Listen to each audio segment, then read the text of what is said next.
Assalamualaikum warahmatullahi wabarakatuh. Bismillahirrahmanirrahim. Allahumma sholli wa sallim ala sayyidina Muhammadin wa ala alihi washabihi ajmain. Amma ba'du. Semoga semua di sini dimaafkan Allah Ta'ala. Karena ganggu wong top. Top cara pangeran, angger mukmin ya top. Begini ya, jadi saya tahu banyak foto-fotonya Mbah Mun ketika sama Ki As'ad. Bapak saya kandung juga pernah di sini ketika muktamar 84, beberapa keluarga termasuk Ki Ahmad Siddiq karena beliau juga turunan Lasem. Yang jelas kenangan kita dengan Ki As'ad itu banyak, dari bapak, dari guru, kemudian beliau juga ngaji di Sidogiri. Saya juga dapat keluarga Sidogiri, banyaklah hal-hal. Tapi yang saya pastikan memaklumatkan diri sebagai Ma'had Ali itu entah keangkuhan, entah jujur, tidak tahu. Karena Ali itu maknanya kelas tinggi. Kelas tinggi itu bisa kelas tinggi ilmunya atau kelas tinggi ya macam-macam. Tapi saya beri contoh. Ini ya, Wahid kan masih kecil tak panggil Wahid saja. Ini tak beri contoh. Ini kitab Minhajut Thalibin. Ini saya belajar tak takriri sampai seperti ini. Ini bisa dilihatin. Hampir di semua kitab saya, kitab-kitab induk, entah itu fikih, entah ihya, entah hikam, itu pasti ada takrirannya. Karena tadi saya sudah komplain sama Pak Khairuddin, keputusan fikih udah ada khilaf itu gak keren kata saya itu. Karena bawaannya fikih itu khilaf. Saya beri contoh ya. Di sini fikihnya kan diajarkan kan Fathul Wahhab ya. Saya sedikit cerita tentang Fathul Wahhab. Dulu indukan kitab fikih itu namanya ya kan? Dikarang katanya, tapi dikarang oleh Imam Syafi'i. Sebenarnya enggak dikarang, diimlakkan. Ini pakai bahasa Ma'had Ali, kelas tahqiq. Ya, kalau bahasa umum kan kitab dikarang Imam Syafi'i itu salah besar. Karena di situ masih ditulis qala Imamunas Syafi'i. Yang benar itu amla alainas Syafi'i, diimlakkan oleh Imam Syafi'i, ditulis oleh beberapa muridnya. Yang paling masyhur kalau kitab itu Imam Muzani. Sebenarnya di situ ada Imam Buaiti, ada Imam Robi, tapi yang paling telaten itu Imam Muzani. Sehingga kitab itu dinisbatkan pada Imam Muzani. Di beberapa itu juga ada yang dengan tanda kutip ditinggalkan oleh Imam Muzani. Disebut Infiradul Muzani anis Syafi'i. Kemudian setelah jadi Mukhtasarul Muzani, ini saya tambah menyiapkan materi loh, karena sebetulnya saya sudah minta Gus Azam hanya ngisi di pengajian umum karena sudah saya kapok ke sini. Kapoknya itu bukan karena mangkel, tapi nggak ada perkembangan. Nggak ada perkembangan. Jadi hafal Quran itu keharusan seorang faqih. Baru hafal 4 aja diceritakan. Memang ini ngawur sekali itu sebetulnya. Memang normalnya seorang faqih memang hafal Quran. Enggak boleh hanya berapa? 4. Enggak meyakinkan. Nah, Mukhtasarul Muzani itu ada beberapa hal yang beliau beda dengan Imam Syafi'i.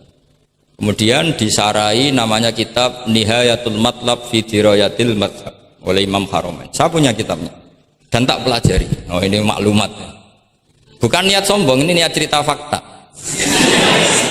Nihayatul Matlab fi Dirayatil Madhab. Kemudian Imam Haramain punya murid alim alamah yang saat itu belum suka tasawuf. Namanya Imam Ghazali. Beliau akhirnya menulis Al-Basit, berhubung Ma'had Ali sinau basit gak pati iso mergo kegeden digenti Al-Wasit. Al-Wasit ya ora pati disinau ini digenti apa? Al-Wajiz. Alhamdulillah kayaknya Pak Khairuddin juga gak punya. Punya kitab Wajiz? Wahid punya? Wahid Wajiz? Berapa halaman itu? Kitab Wajiz itu. Berapa halaman? Tebelnya aja kira-kira seberapa tebelnya? Ya tebelnya seberapa? Kalau nggak tahu isinya paling nggak tahu tebelnya. harganya masih ingat ya? Kalau nggak tahu isinya tahu harganya ya? Cetakannya DKI apa? Ya, ingat dia, kalau uang ingat dia. Jadi bawaannya orang nggak bakat soleh itu kalau uang tuh ingat. Terus setelah itu diringkas lagi sekaligus ada kritik tertentu, komplain tertentu disebut al-muharrar. Jadi memang syaratnya fikih itu harus ada yang komplain karena nggak bisa final. Disebut apa? Al-muharrar. Al-muharrar itu ya sudah dinamain al-muharrar yang sudah diteliti oleh Imam Rafi'i. Ada yang komplain lagi ya setengah sarah tapi setengah komplain. Namanya Minhajut Thalibin. Minhajut Thalibin dikomplain lagi di era Syekh Zakaria Al-Ansari. Dari masdar dengan jamak mudzakkar salim diganti manhajut tullab. Ya maknanya sama, minhaj sama manhaj maknanya sama, thalibin jamak mudzakkar salim, tullab jamak taksir. Jadi asli ini yo cara Jawa mau akal-akalan tok, minhajut thalibin jadi manhajut tullab. Kemudian manhajut tullab itu dikarang sangat ringkas. Sehingga yang baca itu tidak paham. Mu'alifnya akhirnya dengar-dengar kalau anak-anak Matahari itu tidak paham. Akhirnya terus manhajut tullab disarai sendiri oleh Syekh Zakaria Al-Ansari. Jadi Fathul Wahab. Loh alhamdulillah ya masih banyak yang nggak paham. Padahal sudah sarah. Artinya sarah kan gampang. Ya tidak paham itu bagus kan, kita ngaku tidak paham tawadhu. Daripada ngaku paham nggak paham, mendingan ngaku nggak paham kan. Kemungkinannya dua kalau ngaku nggak paham, mungkin tawadhu, mungkin betul adanya. Yang kedua lebih Nah saya cerita sedikit tentang kenapa fikih itu harus ada dan selalu ada khilaf. Karena itu masalah furu'iyah apa? Saya beri contoh, ini kitab Minhajut Thalibin dan saya punya catatannya banyak. Oh sampai gini, sampai sarah-sarahnya punya saya. Terus catatannya ya banyak. Saya bangun tidur saja bisa, saking seringnya belajar. Dan saya alhamdulillah tidak punya masalah ingatan. Jadi kadang banyak guru punya masalah apa? Ingatan. Tapi tidak perlu dianggap harus kemana gitu, ke rumah sakit apa, tidak perlu, nggak ingat gitu. Misalnya sampai tak kasih tahu, siapa paling pintar jagomu tak bedaan. Yang namanya sujud misalnya, sujud itu apa coba? Secara lughat, wat'ul jabha alal ardi. Sehingga Imam Rafi'i berpikir sujud itu asal ada wat'ul jabha alal ardi ya sah adanya. Dan beliau mengklaim, ini saksinya Pak Khairuddin ini, wasabe as-sujud wa aqalluhu mubasyaratu ba'di jabati musallahu. Ya. Beliau hanya mengatakan wala yajibu wat'u yadaihi wa rukbataihi wa qadamaihi fil azhar. Wala yajibu. Ini kalau enggak percaya, sama baca. Masih tarakum bisa ya? Coba baca. Wala yajibu coba wat'u yadaihi pakai nada Indonesia, jangan nada negara sebelah coba. Wala yajibu wa rukbataihi wa qadamaihi fil azhar. Jadi menurut Imam Rafi'i ketika sujud itu tidak harus watul yad, tidak ada watul rukbah, tidak ada watul. Nah, karena secara lughat yang namanya sujud itu ya seperti itu, watul jabha. Dan sujud itu sudah dikampanyakan sedemikian rupa bentuk apa ketertundukan tertinggi yaitu dengan watul jabha. Artinya posisi kepala di bawah pantat. Tapi terus Minhajut Thalibin, padahal Imam Rafi'i ketika ngarang itu menyebut fil adhar dalam kitab Al-Muharrar. Terus kultu kata Imam Nawawi al-adhar wujubuhu.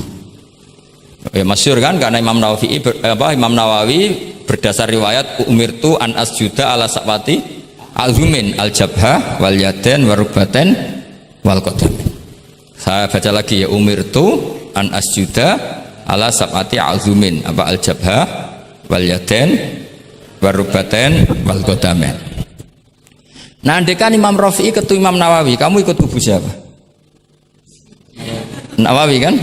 Nah, sekarang oke, berdasar riwayat dan praktek guru-guru kita semuanya seperti itu. Kalau sujud melibatkan 7, oke itu berdasar riwayat dan berdasar perilaku guru-guru kita. Oke, secara sanad kita tidak punya pilihan, pasti seperti itu. Ikut guru. Tapi kalau pertanyaannya dibalik, saya ulang, pertanyaannya dibalik.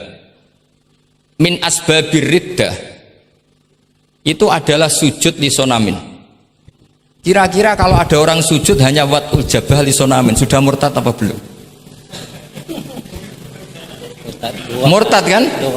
Loh enggak, sudah murtad belum? Termasuk murtad kan sujud lisonamin atau li ghairillah. Kira-kira untuk murtad syaratnya melibatkan 7 anggota apa cukup watul jabah?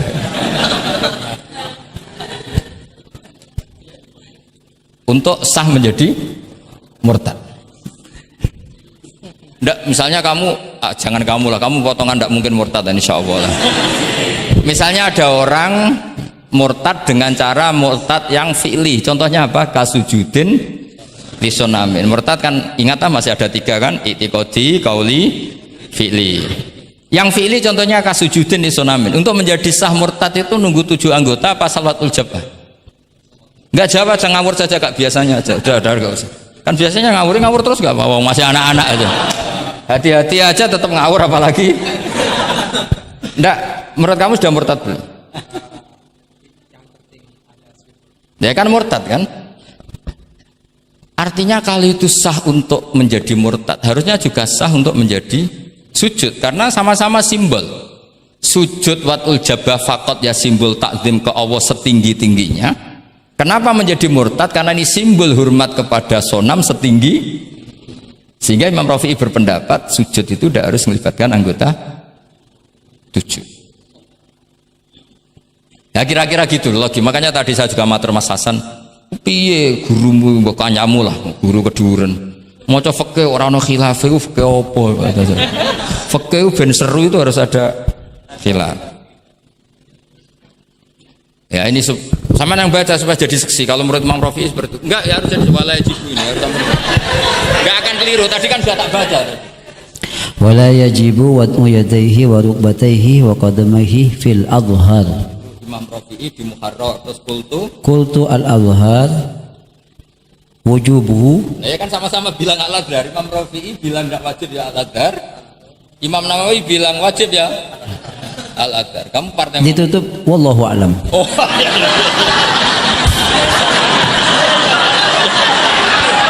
Enggak ada Gus. Ada walam. Enggak, wallahu alam. Aduh, ini nggak ada penggantinya.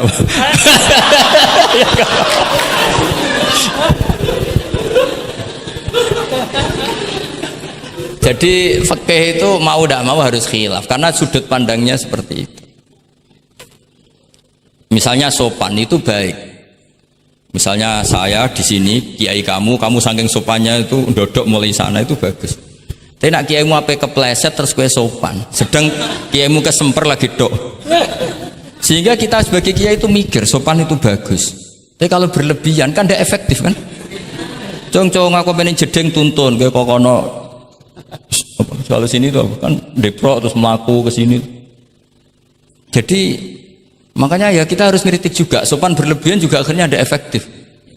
Jong sedang kiaimu tiba mati kayak lagi dok kan gitu kan.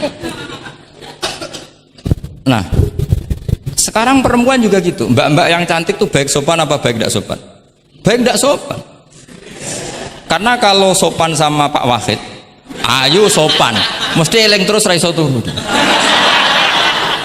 Tapi nak rasopan, seneng aku gaji ini Mahatali mau piro. Itu langsung lupa, dan itu bagus karena melupakan Nah, lo betul ini kan katanya tadi siapa yang hafal Quran? Ya nisa an nabi lastunna ka ahadim inan nisa ini taqaitunna fala takhdu'na bil qaul fayatma alladhi fi qalbihi marad. Wahai orang-orang yang cantik, kalau ketemu lelaki itu jangan terlalu sopan. Fala takhdu'na bil qaul. Kalau ngomong jangan terlalu khudu, karena bawaannya lelaki yang fi qalbihi maradun, khudu itu dianggap mau. Saya tadi ada Mbak cantik sama Pak Khairuddin atau sama Pak Wahid sopan. Mohon kalau derek guru mawon, mesti pikirannya, oh maksudnya gelem tak wayo, mesti dak wayo. Padahal maksudnya derek itu menderek mata pelajaran. Tapi utek-utek begini itu kan. Yang fikol dia apa? Marot, contoh saja loh. Tapi bisa fakta. Itu mesti pikirannya itu kemana-mana. Mohon kalau derek Pak Fakid mawon, si ngomong mau ngaju, nak sengaja kan rati pikir. Sehingga unik. Khusus perempuan yang cantik itu sopan itu tidak baik di dalam komunitas lelaki yang fi qalbihi, karena pikirannya mesti, padahal Mbak tadi bilang gitu maksudnya anut Pak Wahid, ikut mata pelajarannya, tapi pikirannya sampean kan bisa enggak gitu. Fala takhdu'na bil qauli fayatma alladzi, itu hebatnya Quran. Jadi psikologi lelaki juga dibicarakan. Bawaannya lelaki kalau ketemu perempuan cantik kok sopan, kok memberi harapan. Iku terus golek dukun mahabbah ngono. Kayak apa pintere Quran? Lah ini sayangnya yang hafal baru 4. Padahal saya satu mobil saja tadi hafal berapa Gus? Pakai satu mobil. Karena pondok saya memang pondok tahfidz. Jadi yang derekno saya banyak yang hafid. Jadi satu kelas kalah dengan satu mobil. Supir saya hafal Quran, penderek saya hafal Quran, yang bawakan tas ya. Oh, kalah jauh itu sudah.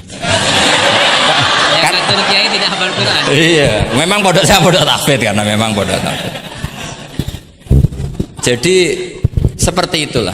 Masa kamu menyarankan orang tidak sopan? Tidak mungkin kan. Masa kita ngajari santri-santri gak sopan? Tidak mungkin. Tapi kalau kamu ajari sopan, khusus yang cantik, ketemu lelaki yang seperti itu, akibatnya fayat oma alladzi fi qalbihi marad. Makanya di sarah-sarah atau di tafsir-tafsir sampai ada penjelasan wa yusannu lil marati takhlidu sautiha. Perempuan disunatkan menebalkan suaranya untuk menghilangkan rasa apa? Syahwat lelaki tadi. Terus paling enggak misalnya enggak mau nebalkan ya judes. Misalnya ketemu Pak Wahid, "Mbak apa ning ndi?" "Gak urusanmu." Oh, itu mesti langsung lali. Nah, tapi nak jawab lah badhe napa ngersakno napa nggih kula tak derekno jenengan riyen. Wah, bahaya ya. Padahal maksudnya derekno iku ya mata pelajaran, ndak ada hubungannya dengan mau dinikah. Tetap muni naudzubillah lah kalau itu. Nah, itu fikih. Jadi fikih itu menginduk ke usul fikih. Tapi usul fikih sendiri itu kalau ndak ngerti fikih itu jadi liar. Karena khayalnya lebih tinggi. Makanya banyak orang yang pengagum usul fikih itu jadi liberal karena terus terlalu banyak khayal. Maka pondok-pondok itu harus ada fikih dan ada usul. Saya beri contoh liar itu begini misalnya. Maqasidus syariah itu kan bisa subjektif. Sehingga Imam Syafi'i itu yang kritik man istahsana faqad syarra'a. Orang yang sering berpikir istihsan faqad syarra'a, maka dia mau berpikir apa bikin syariat tandingan. Misalnya gini, saya ini kiai yang suka tirakat. Karena dulu misalnya mondoknya itu suka tirakat. Terus santrinya diwajibkan puasa setahun atau diwajibkan nggak boleh makan nasi. Itu bikin syariat tandingan. Karena apa? Tahrimu malam yahrum, mengharamkan sesuatu yang tidak haram, atau mewajibkan ijabu malam yajib. Itu termasuk kriminal cara Sulam Taufik. Loh iya, bahkan Sulam Taufik mengebabkan itu di bab riddah. Saya ini sudah tak toleransi, temu tak tulis minal kabair, kalau di Sulam Taufik dimasukkan bab riddah karena ijabu malam yajib berarti bikin syariat. Atau tahrimu malam yahrum juga artinya bikin. Nggak tahu guru di sini biasanya tahrimu malam yahrum apa tahrimu malam yuharram. Umumnya bacanya apa? Bisa dua. Ya rada maju berarti sermayan. Nah, tapi kamu tidak bisa menyalahkan kiai-kiai yang mengharuskan muridnya tirakat karena itu cara untuk kasrus syahwah misalnya, untuk memecah syahwat. Tapi tetap saja nggak boleh mewajibkan karena nanti ada syariat tandingan. Nggak boleh. Syariat ini sudah sempurna, nggak boleh ada syariat baru. Yaitu disebut ijabu malam yajib atau tahrimu malam yahrum. Maka kata Mbah Mun, resikonya jadi kiai ngalim. Mbah Mun sering guyon gitu. Aku kiai ngalim jadi ribet. Apa ngaramno rokok sing darani halal yo akeh. Di halalno cah cilik-cilik rokok. Jadi kiai itu kan lebih tunduk ke konstitusi ilmu. Ribet lah, ribet. Misalnya begini, sampean tak bedheki. Assalamualaikum ketika salam itu yang wajib salam pertama apa salam kedua? Pertama. Itu wajib niat mufaroqah apa niat menghabisi sholat atau mengakhiri sholat apa enggak perlu niat? Nah, mesti ulama berdebat. Karena ketika Allahu Akbar bisa Allahu Akbar demo, bisa Allahu Akbar niat sholat. Maka untuk membedakan, lo kan bisa aja kan? Demo itu udah harus berontak enggak? Misalnya kamu ngerti perempuan yang kamu cintai, ternyata omongan Pak Guru Khairuddin kan Allahu Akbar, guru kok ngono kan gitu kan. Nah, untuk membedakan itu kalau untuk sholat atau untuk takjub diharuskan niat Allahu Akbar. Nah, sekarang salam harusnya juga ada pikiran begitu. Ini salam karena ketemu orang apa salam karena keluar dari sholat. Makanya selalu ada ulama yang berpendapat wajib niatul khurud minas sholat. Karena logikanya kalau Allahu Akbar wajib niat sholat untuk membedakan Allahu Akbar yang wiridan, Allahu Akbar yang takjub, Allahu Akbar yang demo, untuk membedakan itu semua niat. Salam juga gitu, salam mubalek, salam kenalan, salam apa, harusnya pembedanya adalah niatul khurud minas sholat. Makanya saya tadi itu komplain sama Pak Khurudin, itu Fathul Masail Fikih kok ada khilafnya, hebat betul orang itu kata saya itu. Itu yang putri tadi. Oh yang putri itu. Nah, jadi apa? Kaidah-kaidah seperti itu nggak bisa dihindari, khilaf-khilaf seperti itu nggak bisa dihindari.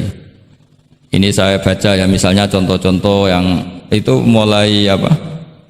Mulai salam ya. Jadi pilihan-pilihan itu, misalnya di salam ala jaza anha, terus asani asyar assalam wa aqalu assalamualaikum wal aso jawa qultu al aso al mansur wa annahu la tajibu niyatul khurud. Jadi ada yang bilang tidak wajib, mesti artinya ada yang bilang wajib. Karena jadi nggak ada pilihan.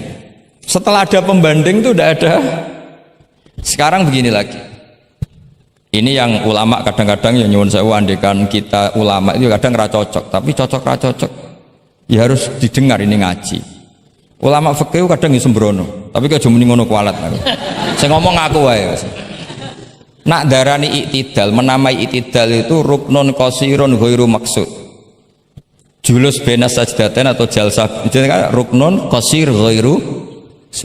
Itu banyak ahli hadis yang komplain, ini ngawur betul fuqaha itu. Wong rukun kok ghairu maksud. Dan mereka berani bilang itu rukun sing ghairu maksud, kusida lil fasli, hanya dimaksudkan untuk pemisah. Itu kan yo mangkelno, wong rukun kok ghairu. Ternyata ulama itu punya niat begini. Setelah dikatakan ruknun qasir, maka jangan ada pesaing. Yaitu ukurannya apa? Julus jalsah benas sajdatain nggak boleh lebih lama ketimbang tasahud akhir. Tasahud awal sunat bu, jangan ngaji ora khatam. Tasahud akhir apa awal? Akhir, berarti sabtu lisan pinter lah, pinter. Iktidal juga ruknun qasirun, maka nggak boleh lamanya menandingi qiyam lil Fatihah. Ya sudah jelas ya. Yang jalsah benas sajdatain nggak boleh menyaingi tasahud akhir, yang iktidal nggak boleh menyaingi qiyam lil Fatihah. Ternyata ulama itu ya mikir, disaingi ku ya ora enak. Ngene kaya kula saingi Khairuddin ya ora gelem. Ora krana sombong, disaingi itu ndak enak. Kecuali level ya. Kecuali level ya hafal Quran ya 30 juz. Itu Jibril bisa demo ke kamu. Memangnya saya hanya nurunkan ayatul ahkam. Enak saja milik. Memangnya selain ayatul ahkam nggak menarik? Itu kalian semua pasti berhadapan dengan Jibril. Coba Jibril nurunkan semuanya apa hanya ayatul ahkam? Kalau saya ketemu kan aman. Itu pun jahit sana kadang masih belum lengkap setoran. Iya bahaya kamu itu. Nah, ketika wajib gak mau disaingin, ini ternyata menginduk ke mazhabnya Abu Bakar As-Siddiq.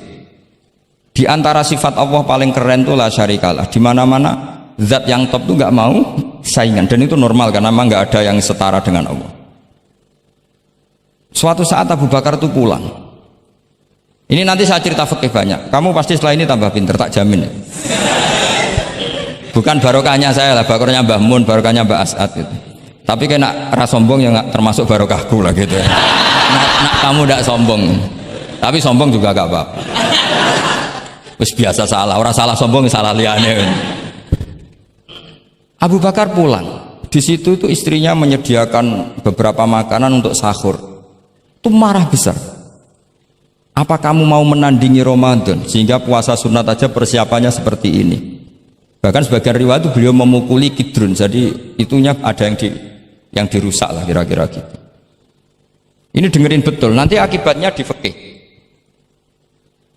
Makanya di fikih apa? Sholat fardu itu nggak mau kesaingan. Sholat fardu wajib qiyam liqadirin. Nggak boleh sholat sunat bersyarat begitu. Harus sah qu'ud meskipun ma'al qudrah. Karena fardu itu nggak mau kesaingan. Jadi fardu ya rada egois kira-kira gitu. Nah, mesti sama lagi krungu iki gitu. Maksudnya sering roh hukumnya tapi baru tahu logika ini. Loh aku rasul don soal yakin. Soal yakin. Karena fardu itu nggak mau. Poso fardu wajib tabyitun niat. Nginep non niat mulai malam. Poso sunat tidak. Ketemu jam 9 kamu belum makan, belum ada dukhulu syai'in fi jawfika. Terus niat puasa sah enggak? Sah. Ada bedanya enggak fardu sama sunat? Ada. Salat fardu wajib itmam. Puasa wajib itmam. Puasa sunat amiru nafsi. Wah, puasa sunat kok bojo lagi apian bisa kamu batalkan. Tapi nak puasa fardu, oh sanksinya berat. Itku rokobatin sampai iya, siamu sehari ini apa? Mutatabi'an. Terakhir itamu sitina. Tapi kalau puasa sunat amiru nafsi. Kamu terus nggih monggo, ndak terus intinya fardu itu nggak mau disaingin. Batin fardu egois kata saya. Nah, Abu Bakar sampai begitu. Ono wong poso sunat kok sampai nyiapno buka, nyiapno sahur, marah. Bahkan marahnya nggak sekedar di hukumnya, di perlakuannya. Kamu itu memperlakukan puasa sunat aja kok kayak memperlakukan fardu. Hanya di menunya, di persiapannya. Dan ternyata Imam Syafi'i benar, ternyata di hukumnya juga harus beda. Misalnya tadi qiyamul qadir fil fardi wajib qiyam, tapi kalau sholat sunat boleh qu'ud walau ma'al qudrah alal qiyam. Jadi ini ulama. Ini perpaduan usul fikih dan fikih. Jadi fardu itu ya agak angkuh lah kira-kira gitu. Angkuh itu kalau baik namanya izzatun nafs. Memang harus beda. Lah di sini. Nah, di bab zakat juga sama. Ukuran wajib itu apa? Akhdhal imamu qahron atau la yuqta'u yadu sariki. Ben kita tambah pinter. Tetap goblok ya ora apa-apa zaman akhir, tapi kita tak pinterno sithik lah. Ketika seseorang diputuskan wajib zakat, kok tidak mau zakat? Efek hukumnya apa? Akhdhal imamu qahron. Imam boleh ngambil paksa. Atau kalau mustahik itu nyuri dengan kadar yang memang jatahnya la tuqta'u yadu. Mergo ana syubhatul milki. Jadi, paham ya? Jadi sampean misalnya fakir, tanggane Pak Khalidin gak gelem zakat, nyolong jatah. Andaikan dia lomo mustahik kamu itu dapat sekian, itu nggak boleh dipotong tangannya karena kamu ngambil jatah. Jadi sekali diputuskan wajib itu punya akibat akhdhal imamu qahron atau la tuqta'u yadu sari. Jadi itu fikih. Jadi fikih itu konsisten. Nah sekarang yang dikatakan fikih itu ainut ta'ah apa shawab, apa hak. Nah itu yang ulama berdebat. Sekarang misalnya sampean tak bedheki begini. Sing darani salat sing sah iku madhep kiblat. Betul kan? Ya, betul. Masih ingat ya? Sekarang madhep kiblat itu menjadi baik karena nurut Allah apa karena madhep kiblat? Karena nurut Allah. Sehingga semangat fikih itu semangat taat ning Allah. Falau sholla arba'a raka'atin bi arba'i jihadin itu enggak perlu i'adah. Karena ketika aku istihad sana itu kiblat, rakaat kedua rubah ke sana, rakaat ketiga rubah. Allah ngitungnya, caiku capek oleh kepin roh kiblat tenanan, nganti spekulasi ping 4. Artinya apa? Karena kadang Allah itu butuh taatnya apa butuh kasile? Butuh taat. Nah, ini yang paling angel. Tapi di dalam banyak hal kaidah fikih itu al-ibrah bima fi nafsil amri, kadang bima fi dzannil mukallaf wa bima fi nafsil amri, kadang mu'al ibrah bima fi dzannil mukallaf la bima fi nafsil amri. Jadi selalu fikih itu khilaf. Fikih yang furu'iyah maksudnya, yang furu'iyah. Ini kadang-kadang rada angel gurumu ini. Nah, sekarang misalnya seperti itu, ijtihad tadi. Ijtihad itu apa coba? Ya tadi ketika Anda sholat madhep sana terus taghayyara ijtihaduka dan memutuskan kiblat ke sana, kamu harus nuruti istiadat kamu apa enggak? Harus nuruti kan? Karena kalau kamu teruskan di rakaat kedua madhep sana, berarti kamu ibadah dengan cara yang kamu yakini salah, maka harus rubah. Karena ada kaidah al istihad la yungqadu ijtihad. Ya kok ijo pinter iso nerusno. Nah, ternyata itu sudut pandang kalau dengan kaidah itu, sehingga lau sholla arba rakaatin bi arba'i jihatin sohat sholatu. Tapi kalau dibalik al ibrah fil ibadah itu bima fi dzanil mukallaf wa bima fi nafsil amr. Nah kalau anda kan sudut pandangnya pakai kaidah itu, berarti kan pasti ada 3 jihad yang salah. Pasti apa mungkin? Pasti. Nah kenapa di bab al istihad itu ditoleransi? Padahal jelas yang 3 ini tidak fi nafsil amr. Lagi-lagi tidak semua ulama cara pandang sama, yang satu pakai kaidah ini, yang satu pakai kaidah. Makanya saya sering mencontohkan berkali-kali, kalau kamu ingin sowan saya nggak apa-apa, tetap baik. Karena kemungkinan seneng kiai ya 2. Dulu saya sering bercerita, ada tabiin tanya sama sahabat, bagaimana wajah Rasulullah Shallallahu Alaihi Wasallam. Tabiin ini nangis. Wallahi saya ini saking hormatnya, saking haibahnya Rasulullah, saking hormat saya tidak pernah berani melihat wajah beliau. Saya sowan juga agak berani karena takut ganggu. Jadi cara seneng kiai itu ya kadang ra perlu sowan, karena bawaannya itu ganggu. Loh misalnya saya ketemu anak istri saya kan asik, terus ketemu Wahid kan ya pusing. Jadi Allahu Akbar. Provokator ini. Jadi justru saking takzimnya Rasulullah, pilihannya itu tidak sowan karena takut ganggu Rasul. Ada sahabat yang pilihannya sowan, wong jenenge seneng ya sowan. Tapi kalau dibalik, jenenge seneng ya aja ganggu, ayo milih ndi. Ini 2 mazhab yang sama-sama kuat, jenenge seneng ya sowan, jenenge seneng ya aja ganggu. Ayo milih mana kamu? Ada 2 pendapat. Kenapa Anda begitu yakin dengan satu pendapat? Di Furu'iyah, saya ulang lagi di Furu'iyah. Ya, bukannya maklumat itu. Jadi tidak gampang. Sholat pakai pakaian resmi begini itu bagus.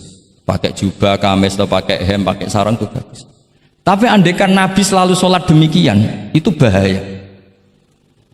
Saya ulang lagi, bahaya bagi syariat ini. Ini saya niat ngajarin gurunya, bukan anak-anak. Suatu saat Jabir bin Abdillah, kalau kamu baca lihat di bab sholat di Bukhari atau di Kitabul Ilmi, ilmu fi sholat maksudnya. Itu Jabir bin Abdillah itu pernah datang ke masjid pakai gamis, pakai baju resmi, imamahnya dicopok, kamisnya dicopok, semua dicopot, terus sholat hanya pakai sarung tok, izarin wahid, terus akidan torofaihi ala atikihi. Ini kayak orang kuno, sarung satu di talen, akidan torofaihi ala atiki, terus sholat. Geger sahabat tabiin, kan ini era tabiin, geger tabiin. Unzur ila sahibi Rasulullah, lihat tuh sahabatnya Nabi, sholat kok model kayak gitu. Ketika Pak Khairuddin sudah sholat dengan segala penampilan, jubahan, terus pakai imamah, dehem dari belakang, orang minggir semua, sudah top lah pokoknya, sudah top pokoknya. Ini sahabatnya Nabi. Terus ketika sahabat mulai, dan nyun sewu, beliau ngendikannya agak kasar. Saya melakukan ini, saya cek nanti di Bukhari. Kalau ada Bukhari juz 1 ambilkan, nanti tak bacakan.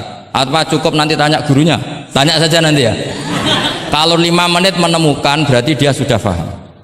Kalau ngasih waktu 1 hari masih cari-cari berarti. Ukurannya gampang. Kalau saya setengah menit langsung ketemu. Nanti ya cukup gurunya ya, nanti kasihkan. Kalau bilang besok berarti belum tahu. Tapi kalau 5 menit kok ketemu ya sudah lumayan deh. Kata Jabir bin Abdillah, saya melakukan ini liyaroni al-ahmak misluk. Keras sekali. Saya melakukan ini supaya orang ahmak kayak kamu itu tahu. Ahmak itu terjemahnya nggak usah diterjemah. Ya play jahil atau teman akrabnya apa? Jahil yang agak kebablasan itu namanya apa? Ahmak. Jahil yang ya sudah seperti itu. Ternyata itu berkahnya Masya Allah sampai sekarang. Beliau terus ngendikan, ra'aitu Rasulullah sallallahu alaihi wasallam yusolli hakadza akidan tarafai izari ala atiki. Andai kan itu nggak pernah dilakukan seorang sahabat yang bersaksi Rasulullah pernah melakukan itu, maka kita akan menganggap sholat jubahan resmi seperti itu menjadi syarat sah. Pakai hem seperti ini resmi menjadi syarat sah. Barokahnya itu diketahui, oh yang paling pokok itu satrul aurah, yaitu mabena surah warubah. Jadi tidak konsisten itu kadang penting untuk menjaga varian hukum. Loh, Nabi itu nggak pernah terawih. Andai kan Nabi terawih terus, maka akan dikira terawih itu wajib. Nah, barokahnya nggak pernah terawih, itu kamu bisa nggak terawih kan gitu. Maksudnya ya boleh nggak terawih. Ya, kalau nanti pengurus mewajibkan, carikan takbir sulam taufik ijabu malam. Bisa masalah besar itu. Nggak, ini cerita ilmu, nggak cerita perilaku, nggak. Ini cerita ilmu, nggak cerita apa? Perilaku. Jelas kan? Jadi kadang seperti itu penting. Contoh lagi, dan ini sering saya utarakan. Ketika Nabi Fathu Mekah, tofa ashabu jami'an, itu musyatan. Semua ketika tawaf itu jalan kaki. Tapi Nabi itu unik. Tofa Rasulullah wahdah rokiban. Nabi tawaf itu pakai kendaraan unta. Yang lainnya musyatan, semuanya masin, jalan kaki. Tapi Nabi malah tofa rokiban. Padahal jelas kaidahnya al ajru bi qadrit tab. Tapi andai kan Nabi kok tofa masyian, maka kita tidak tahu caranya tawaf, tidak tahu hukumnya, atau paling nggak nganggep bahwa syarat sahnya tawaf harus jalan.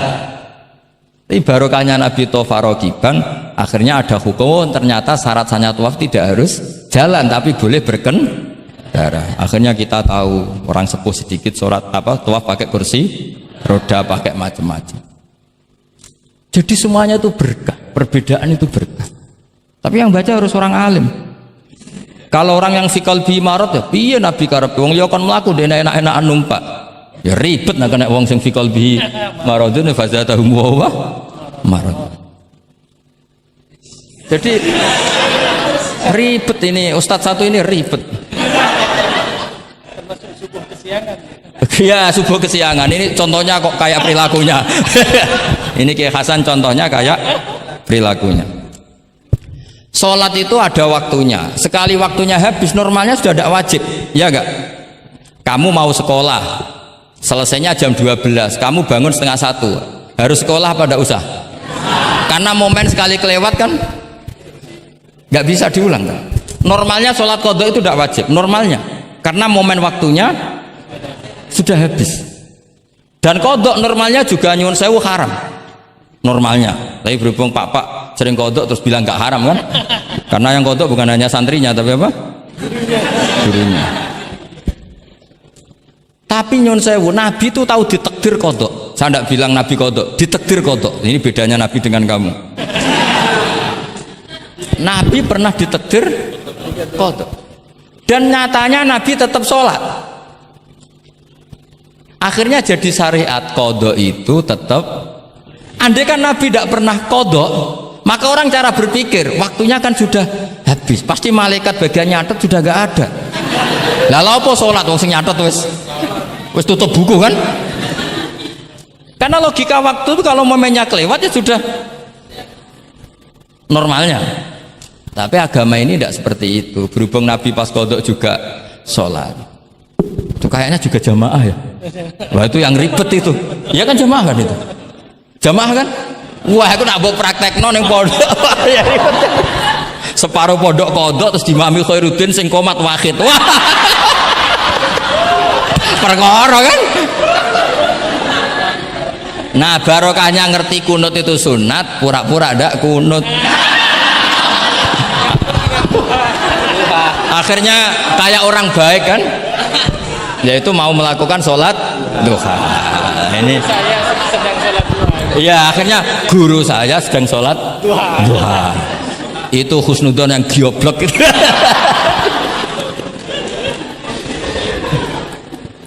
Jadi lah itulah yang jadi analisis usul fikih. Jadi semuanya itu ada analisisnya. Saya ulang lagi, semuanya itu ada. Yang jelas tuh di antara pantangan Islam tuh ijabu malam yajib dan tahrimu malam yahrum. Karena manis tahsana faqad syar'a. Dan Allah itu nggak suka ada syariat tandingan, itu nggak suka. Karena bahaya kalau semua orang istihsan, bahaya. Saya pernah ini cerita nyata. Ada pengurus yayasan yatim piatu yang sehat, saya ulang lagi yang sehat.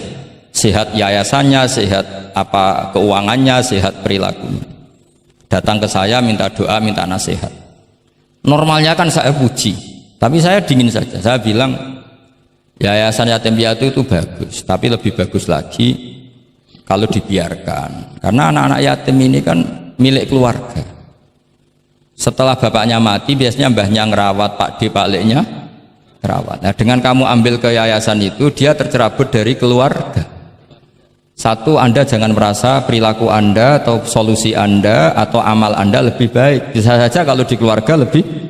Tak beri contoh, anak yatim di kampung saya ini gendut-gendut karena dulu Pak D, Pak Leknya, mbahnya tidak pati sayang, barokah yatim sayangnya berlipat. Terus kedua, barokahnya di rumah makannya bebas. Kalau di yayasan kan harus pakai jam. Mana seneng cah cilik makan di jam. Jadi biar ya, nah ini lagi-lagi khilaf. Yang setuju yayasan yatim, yang sehat loh, kalau yang nggak sehat memang kita tidak cocok. Yang sehat, bayangkan yang sehat. Itu saja ada masalah. Karena tadi anak ini kan bagus, makanya Mbah Mun pernah dawuh. Ya yayasan yatim piatu itu ya apik, tapi gak oleh bocah tercerabut sangka keluarga. Nah ini kalau kita mentasrek terus semua anak diambil terus gak tahu Pak D-nya siapa, mbahnya. Meskipun ditulis, tapi kan nggak semudah itu. Ingat kalau hanya sekedar di catatan dokumen kan. Tapi kalau dibiarkan di keluarga, ngundang Pak D, Pak Le, Mbah dan sebagainya. Jadi nggak bisa misalnya kamu bahas masalah gimana hukumnya mendirikan yayasan yatim piatu. Terus kamu bilang sunat mutlak, nggak bisa. Karena di sini ada unsur tadi. Kak sampean mondok ini sunat apa enggak? Pak mondok, ya bisa wajib, bisa sunat, bisa haram. Karena yang haram misalnya gini, kamu di kampung kamu itu andalan, tidak ada orang baik kayak kamu, tidak ada yang bisa ngaji kecuali kamu. Enak-enakan mulang neng pondok, mergo keren timbang mulang neng kampung, mau wong telu. Makanya Mbah Mun kalau guyon sama saya masih ingat betul lagi. Jadi kiai yo latihan, aku tahu keliru kata Mbah. Tak pikir keliru apa? Anak perainan ditanya Mbah Mun, "Cung perainan kok neng pondok?" Mbah Mun sempat kusnudon kayak cah sregep, wong perainan kok ndak pulang ya. Ternyata lu perainan kok neng pondok Cung, kok sregep temen. Mboten Mbah, nate ngomah kan ngarit. Ternyata. Jadi husnudzon itu kadang gitu. Semenjak itu Mbah Mun kalau ada perainan Cung mulai Cung ben kenal wong tuamu. Jadi malah dibalik. Iya kan kalau kelamaan ke pondok kan nggak roh asal usul orang tua sehingga tidak punya empati, tidak punya kasihan kan. Orang tuanya berjibaku ngarit apalah kerja apa. Nah ya artinya terus kamu tidak bisa semua santri yang perenan tidak pulang berarti santri baik. Sebetulnya tidak mesti juga. Santri takut ngarit kan gitu. Jadi namanya sudut pandang gitu. Jadi masalah-masalah furu'iyah itu tidak bisa tidak seperti itu. Nah, sehingga kita tahu di kitab Mahali atau di kitab beberapa kitab fikih mesti kaul awal, kaul sani, kaul salis dan sebagainya. Karena ini masalah sudut pandang. Wali nikah misalnya, wali nikah itu kalau fasik sah apa enggak? Wali mujbir. Ada ulama yang mengatakan kalau wali mujbir fasik tetap sah jadi wali. Likamali syafaqatih, karena seorang wali ini pasti sangat sayang, meskipun fasik dia orientasi tentang anaknya tetap bagus. Ada yang bilang enggak, kalau fasik harus dicabut hak walinya. Dimana-mana orang fasik sudah error. Jangan-jangan karena dia pemabuk atau karena dia tukang judi, pikirannya dapat menantu yang kaya meskipun tukang judi. Bahaya ini kalau diberi hak wilayah atau hak wali. Makanya ulama mengatakan sekali fasik dicabut. Nah ya yang satu memandang umumnya orang tua meskipun fasik tetap likamalis. Tapi kata siapa di sosial itu mesti semua orang begitu apa tidak mesti? Tidak mesti. Makanya kalau saya ini mengatakan cabut saja. Li'annahu la yu'manu ayadu'aha inda fasikin misli. Karena siapa yang bisa menjamin kalau dia tidak mengawinkan putrinya dengan orang fasik yang sejenis? Orang fasik pasti komunitasnya juga fasik, dan dia nganggap orang fasik itu tidak problem, wong dia sendiri fasik. Wes do untuk iki capek, jebule capek sing tahu ngutangi ning nggon judi. Karena dia punya ukuran apik versinya dia. Lagi-lagi fikih kok mujma' alaih mau piye? Yo yo. Yang furu'iyah maksud saya, yang furu'iyah. Iki pinter toh, cukup ya. Sudah 45 menit. Mohon ngoten mawon. Assalamualaikum warahmatullahi wabarakatuh. Satu mungkin. Ya, mungkin satu ya, putra dan satu aja ya, putra dan putri. Ya, enggak, satu saja Gus. Oke, Bismillahirrahmanirrahim. Terima kasih. Mungkin yang tadi perlu saya berikan catatan. Oh ya, catatan ya, bener ketok pinter ya. Ya, saya ingin beri catatan bahwa kita tadi sudah dapat kalau fikih itu karakternya adalah khilaf. Jadi ya yang furu'iyah lah, yang furu'iyah. Oke. Yang furu'iyah karakternya khilaf sehingga kita harus terbiasa berbeda. Dan soal tadi kesantunan, kesopanan itu orang ekspresinya berbeda. Kadang kita salah ketika kita mengkritik, kadang ketika kita berbeda pendapat kita lalu dianggap tidak santun. Padahal ulama-ulama kita soal urusan furu'iyah itu hal yang biasa. Termasuk bahkan mungkin yang tadi sering dikali dikutip oleh Gus Baha, manistahsana faqad syarra'a, bahwa itu adalah kecaman dari Imam Syafi'i. Mungkin Gus Baha perlu saya tidak tahu ya. Ini tag ini sudah sampai atau tidak kepada beliau. Ya, saya bacakan tagnya. Saya harus baca. Kalau ingatan tidak sebaik beliau saya. Tapi kalau catatan saya lebih baik mungkin. Fawatihur Rahamut qala Syekhul Akbar inna maqsudas Syafi'i min qawlihi man istahsana faqad syarra'a hada madhul mustahsin wa arada anna man istahsana faqad sara bimanzilati nabiyyin dzi syari'atin wa atba'u Syafi'i lam yafhamu kalamahu. Saya tidak ingin mengatakan beliau tidak paham, mungkin tag ini enggak sampai. Ala wajhi hada wallahu a'lam. Jadi bahkan yang kita anggap itu sudah sangat pasti Syafi'i sedang mengecam, ternyata ada juga khilaf. Ternyata maksudnya Syafi'i adalah sedang memuji, madhul mustahsin. Faqad sara bimanzilati nabiyyin di syari'atin wa atba'u Syafi'i lam yafhamu dzalika. Walaupun wallahu a'lam. Ya, tapi kita poin-poin saya adalah akui bahwa ada perbedaan, gitu kan. Oke, silakan saya beri pertanyaan satu saja.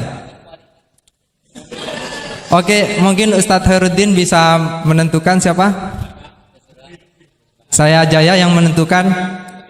Oke, Lutfi, mohon maaf bukan soal berkualitas tapi dia lebih dahulu sampai di sini karena dekatnya. Dipersilakan.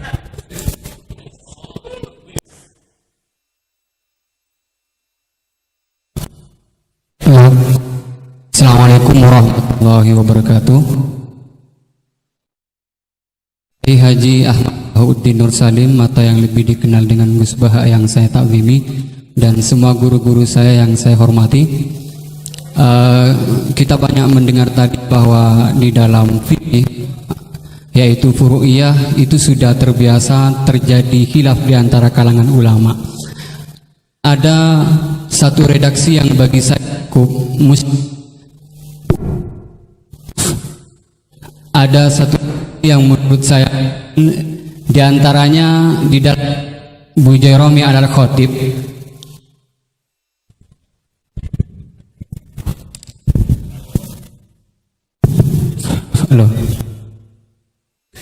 Di antaranya redaksi yang terdapat dalam kitab Bujairami al-Khatib, dan ini juga dikutip di dalam kitab I'anatul Thalibin ketika membahas soal apakah ad-dukhon itu dapat membatalkan puasa atau tidak.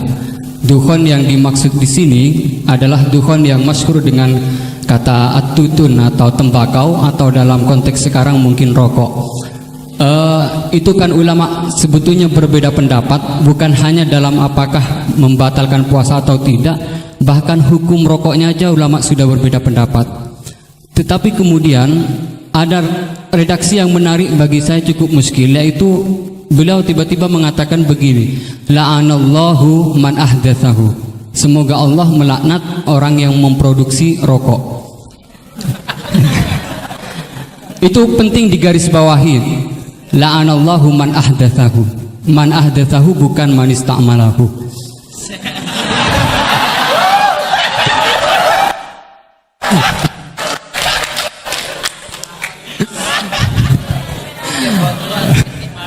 Ini cukup kriminal karena ngomongnya di dalam pesantren yang cukup itu menjadi di negara Indonesia.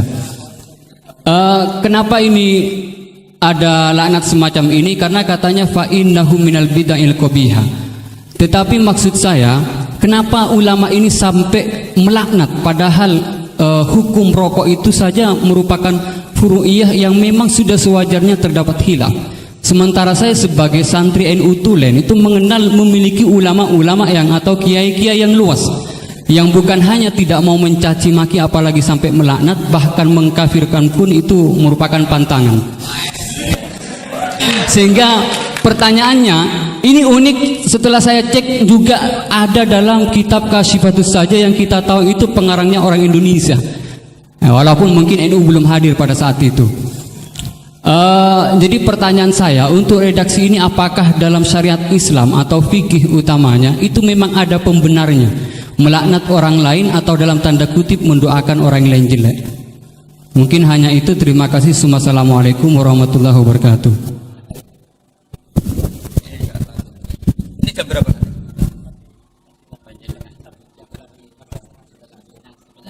Oh ya. Bismillahirrahmanirrahim. Semoga Allah mengampuni Pak Wahid. Itu takbir itu ngawur sekali. Itu Syekhul Akbar, yang dimaksud itu Ibnul Arabi. Itu termasuk statement sing mimma yuhaddaru bih. Jadi yuhaddaru anhu. Termasuk fatwa-fatwa yang orang harus menghindari. Apalagi itu justifikasinya wa atba'u syafi'i la yabamuna. Sampean lihat di semua kitab usul fikih itu masyhur itu ibtalul istihsan. Termasuk di kitab Sayyidina Muhammad Syari'atu wa Al-Khalid. Semua kitab usul fikih Imam Syafi'i menolak istihsan apa menganjurkan? Menolak. Sekarang keyakinan orang banyak Imam Syafi'i menolak, dengan satu orang Imam Syafi'i memuji. Jumhur versus Wahid satu orang. Doakan ya semoga Allah memberi tobat. Loh, saya tuh tahu betul itu. Jadi itu kan seseorang satu, yaitu Ibnul Arabi, mengfonis Ashabus Syafi'i la yafhamuna. Padahal di semua kutubus Syafi'i, jumhur memang mereka tahu kalau Imam Syafi'i itu menolak istihsan. Jadi itu jelas manistahsana faqat syara'a itu kalimatu dzamin minhu, bukan kalimatu madhib. Itu jelas ya. Nah, yang menyangkut rokok tadi saya kan sudah mengulang. Kalau rokok dengan arti rokok itu kita ngikuti guru-guru kita, tidak pernah mengesahkan orang puasa yang rokok. Jadi ini bukan masalah furu'iyah, karena tetap dianggap ain. Jadi ini saya sendiri secara pribadi, dan kalian harus setuju karena anut guru-guru kita tidak akan mengesahkan orang puasa merokok, karena dukhon itu termasuk ain. Selain itu tidak perilaku guru-guru kita. Nah, soal khilaf tentang rokoknya sendiri tidak urusan dengan puasa loh ya, saya ulangi, tidak urusan dengan puasa. Itu karena memang tadi malam yadullah kan al aslu fil asya al ibahah kan, malam yadullat dalil ala tahrim. Jadi ya taruhannya halal dulu, tapi tidak urusan orang puasa. Saya ulang lagi loh ya, karena yang salah paham ruwet.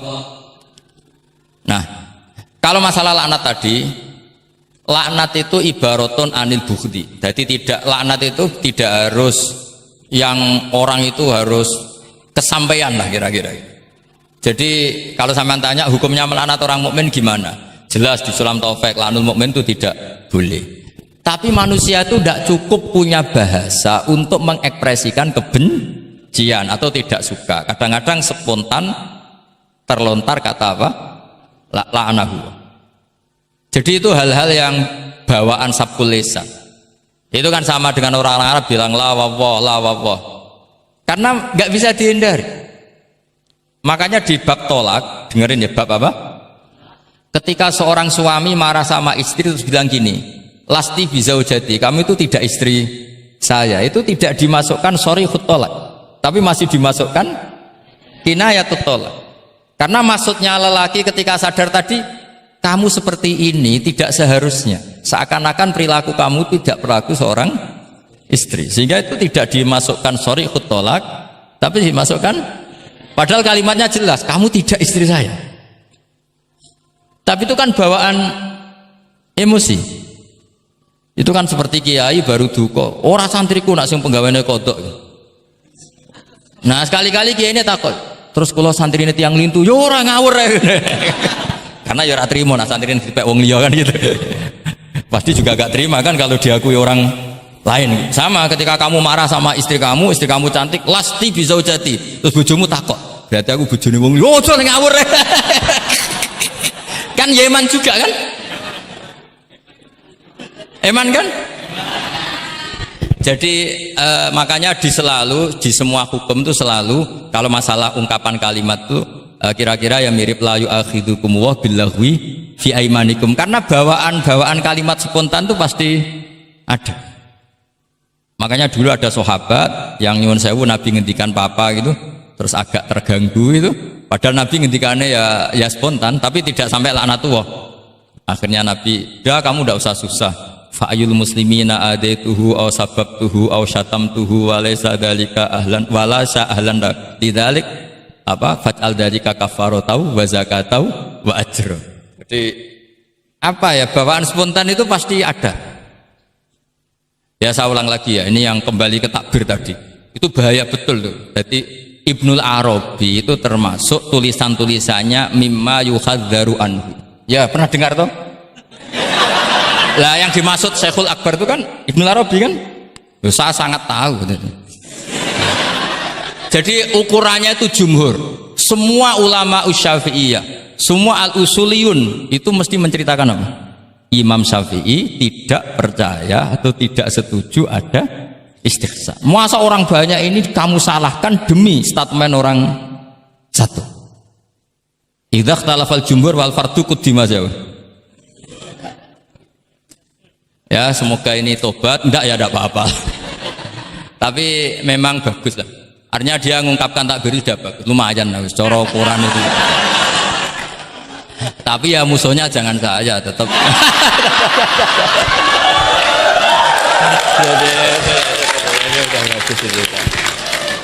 Kalau ada yang jauh seperti Abdul Wahab Qardab memadukan yang dimaksud. Oh enggak mungkin, itu memang salah. Jadi cari saja di ya Ibtalul Istihsan. Ya pokoknya walhasil ashabu Syafi'i semuanya menolak istihsan. Wong Imam Syafi'i butuh gini. Kalau nanti ada istihsan yang baik, mintanya Imam Syafi'i jangan katakan istihsan, itu masuknya kias. Karena kalau kias kan ada makis, nginduk ke makis aleh. Lah makis aleh ini ada nasnya. Pokoknya butuh Imam Syafi'i itu jangan sampai orang tercerabut dari akar Quran dan hadis, kemudian istihsan dengan subjektivitasnya sendiri. Dan itu kalau pakai subjektivitasnya sendiri namanya fakot syarro. Dong ya ini. Oh, alhamdulillah. Tapi ini sudah pinter loh ya, jangan terus. Ya, jadi ini menghormati Jumatan, yang jelas ini sudah 2 kali sudah cukup tuh, sudah pinter. Ya sudah. Loh, provokator. Nggih wonten ditutup Al-Fatihah.